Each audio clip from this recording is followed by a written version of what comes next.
All right, hello, my name is Mr. Wise Guy. Welcome to my channel. Do not leave. We're watching the man himself, Donald Trump.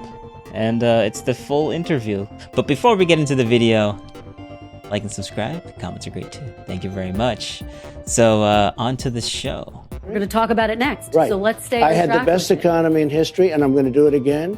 I had the best energy. We were energy independent, soon to be energy dominant. Now we're begging for energy. I mean, what they've done to this country, they're destroying our country. We're going to talk about the economy in just a minute. But before we move on from Capitol Hill, do you think Republican hardliners should abandon their threat to shut down the government over their spending priorities now that there is this impeachment? No, I think if they don't get a fair deal, we have to save our country. We have $35 trillion. That's a question that I do not know too much about. But there was this whole podcast on the Tim Pool IRL. Yeah. It's like 2 hours long, but they go in depth about that. So maybe you want to go check that out. But yeah, I'm just going to continue. I don't really have much to say about this. Dollars in debt. We have to save our country. So you would shut down the government? You'd support that? I'd shut down the government if they can't make an appropriate deal. Absolutely. Okay, let's talk about. Oh yeah, government shutdown isn't as crazy as people think it is. Like, basically, it just means that certain workers in the government aren't going to get paid because there's literally no money left. Like, they didn't draft a bill saying, we're going to increase the debt bill so we can start spending more on government agents and stuff like that. Like, a government shutdown is basically all the non-essential government programs are basically just stop working until the government's like back and running, you know? So that doesn't include Social Security, that doesn't include unemployment. Actually, maybe it might, but I'm not sure. Unemployment is literally, there's no way unemployment could be considered non-essential. Like, that's just ridiculous. If that's what like, all the essential programs are still going to keep going on, and Social Security was definitely one of them, and unemployment should still be one. Like, if unemployment was considered a non-essential thing in the government, then I wonder what else the government also thinks is non-essential. Maybe Biden would say border security, but I don't know. I'm just being facetious. The economy. And I want to start by talking about this big standoff between the auto workers and the big three auto manufacturers. Yeah. My question for you, Mr. President, whose side are you on in this? I'm on the side. Wait, what? Let me hear the full question. Deal, absolutely. Okay, let's talk about the economy. And I want to start by talking about this big standoff between the auto workers and the big three auto manufacturers. Yeah. My question for you, Mr. President, whose side are you on in this? I'm on the side of making our country great. The auto workers are not going to have any jobs when you come right down to it, because if you take a look at what they're doing with electric cars are going to be made in China. The auto workers are not going to have any. I'll tell you what, the auto workers are being sold down the river by their leadership, and their leadership should endorse Trump. The reason is, you got to have choice. Like in school, I want school choice. I also want choice for cars. If somebody wants gasoline, if somebody wants all electric, they can do whatever they want. But they're destroying. Okay, sorry, this is a side quote, mini rant, I guess, sort of say. I always hear like school choice is like one of the best things, but I also hear people that are like, school choice is the worst thing that you could possibly do. Like, wait a second, hold up. How is less choices a bad thing? I mean, how is more choices for putting your kids into schools, how is that a worse idea? I don't understand how school choice is like a terrible thing. Having more choices for your parents to like send their kids to school, I think that's a good thing. So like, throw that down in the comments below. Like, how am I wrong about that? I need to know. Right now, school choice seems like a no-brainer that everyone should get on, but I also hear people saying that school choice is like the worst thing you could possibly do. I don't understand why people have such like terrible reactions when they hear about school choice and how that's like just a bad thing. Like, they never told me why it's a bad thing. So like, yeah, tell me in the comments below, how is school choice like a bad thing? Because giving more choices to parents for where they can send their kids to school, I think that's ultimately like the best thing you could possibly do. But yeah. the consumer, and they're destroying the auto workers. The auto workers will not have any jobs, Kristen, because all of these cars are going to be made in China. The electric cars automatically are going to be made in China. So let's talk about UAWs.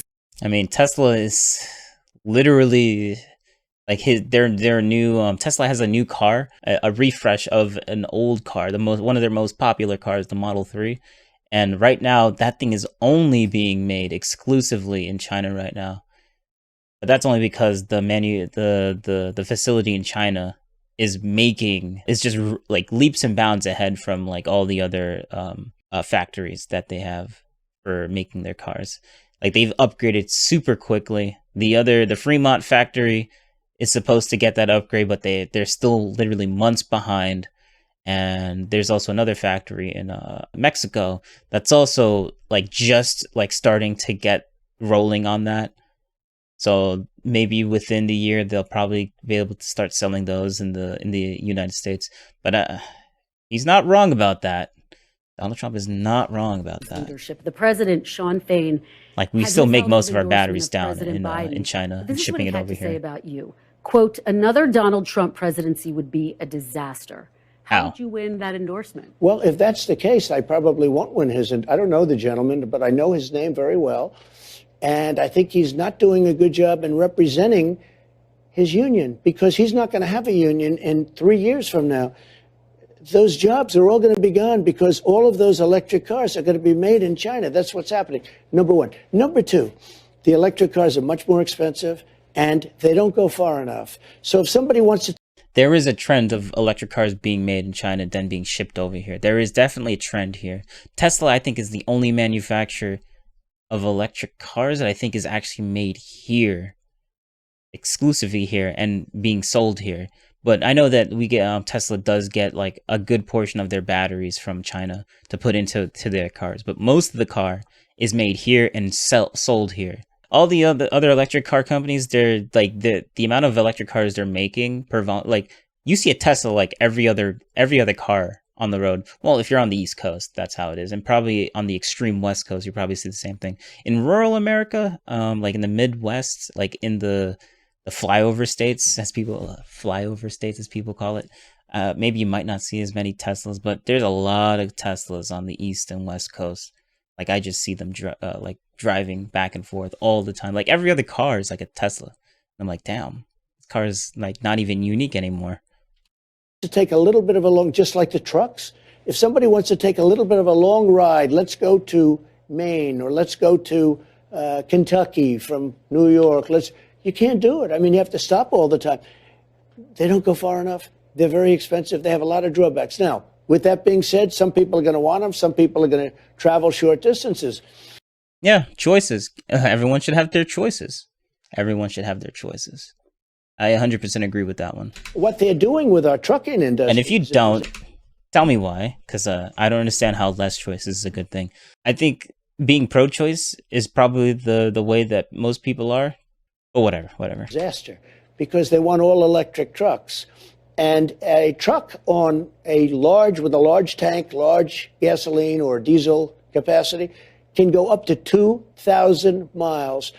That is insane, and battery tech will never reach that far unless we have a major breakthrough with battery tech. Like, holy crap, that there's no way we can make a battery that can go 2,000 miles and not have it weigh literally the truck like a couple 100,000 tons, and then not take up the whole volume of the back of the truck at the same time. Like that, we don't have the battery tech for that. Is just non-existent. It literally is just non-existent. I'm trying to follow this with my eyes right now, and I'm like getting nauseous, not gonna lie.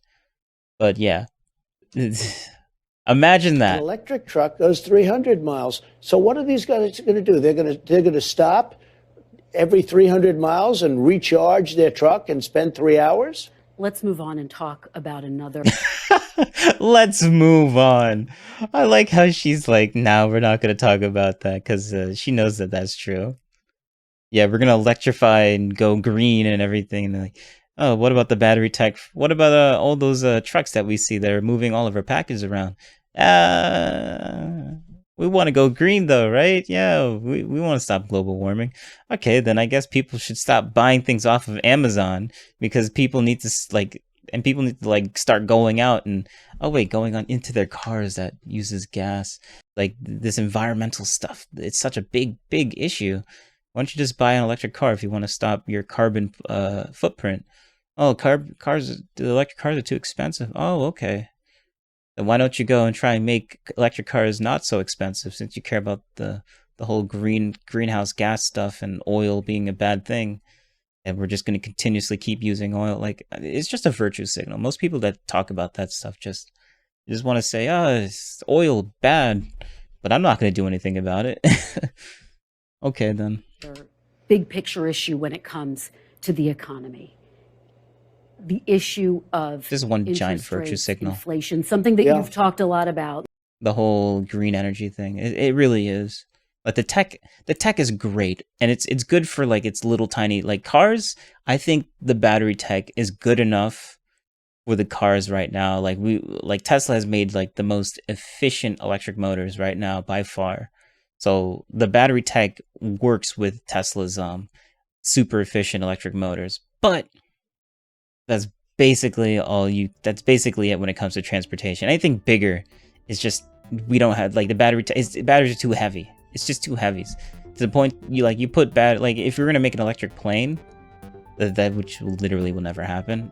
The plane would just be you would never be able to store enough energy in an electric battery to be able to go lift off, because it would be so heavy. And then forget about cargo space. You're literally just picking up a bunch of batteries.